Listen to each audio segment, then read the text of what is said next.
जय श्री कृष्ण।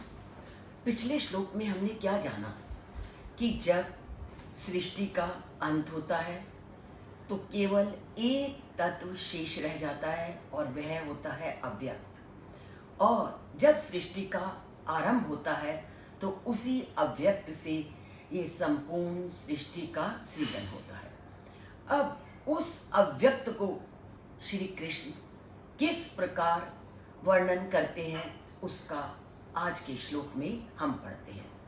तो अव्यक्तो अक्षर इत्ते उक्तः स्तम आहो परमाम गतिम यम प्राप्ये न निर्वर्तन्ते तद धाम परमम मम। इसका क्या मतलब है कि जब सृष्टि का अंत होता है तो केवल एक तत्व शेष रह जाता है और वो तत्व होता है अव्यक्त। उसको श्री कृष्ण ने नाम दिया अक्षर और उसको क्या कहा कि ये परम धाम है।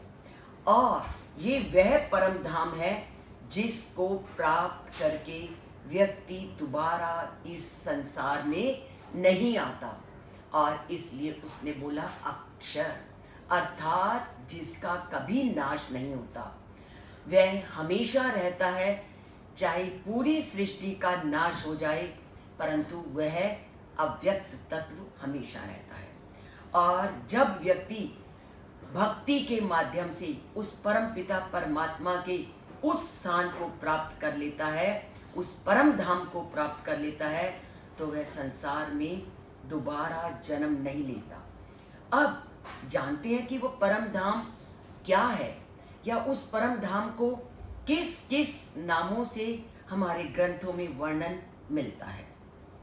वह परम धाम है गोधाम, वह परम धाम है साकेत धाम, वह परम धाम है वैकुंठ धाम, वह परम धाम है शिव धाम और वह है देवी धाम।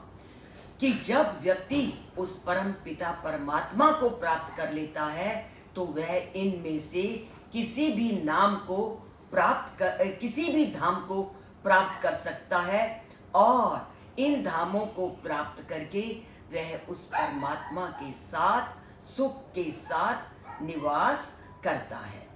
तो जब व्यक्ति को उस परम धाम की प्राप्ति हो जाती है तो पुनः उसका इस संसार में जन्म नहीं होता।